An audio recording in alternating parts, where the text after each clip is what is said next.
Qaysini tillamas deyishdi dedingiz sizga? Mana shunimi? Da. O'zi tilla deb olganmisizmi? Da. Xo'p, lupani berib turchi, tilla bo'lish kerak ekan. Probasida nimadir yozilgan ekanda. Yo, atak tilla buningiz mana 585 deb yozib qo'yibdi-da buningizga. Nech pul berdi dedingiz mana bunga? Bunga 26 million tushdi. 26 million qayerdan aqlatdingiz? Da, tam bitta joyda. Nech pul bo'lsa sotmoqchisiz siz?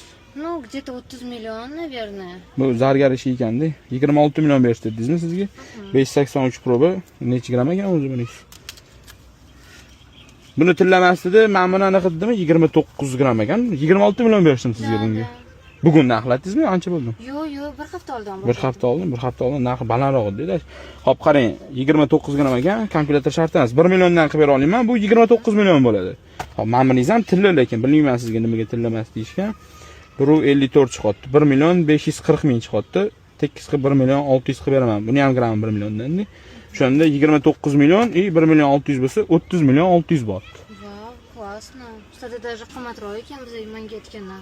O'sha 26 millionda otganingizga hayron qolma. Buni nimaga tillamas deyishgan bilmayman. O'z tillachilik olib bormadingiz? Da. 30 million 600 bor ikkalasi. Buni ham olib qolamiz, tilla buni 100%. Rozimisiz? Bo'l, beror 30 million 600. Bilmadim. Men mana zargar ishi bo'lganiga arzonroq hisoblaganman, bilmadim-da. 30 million 600 beror. 30 gram yo. Xazinalar. Agar sizlarni ham mana shunaqa tilinglar bo'ladigan bo'lsa, qimmatroq narxlarda sotmoqchi bo'lsanglar, bemalol pastdagi nomerlarga telefon qilsanglar, xohlasanglar borib olib ketamiz, xohlasanglar o'zingizlar ofisimizga kelib sotsanglar bo'ladi.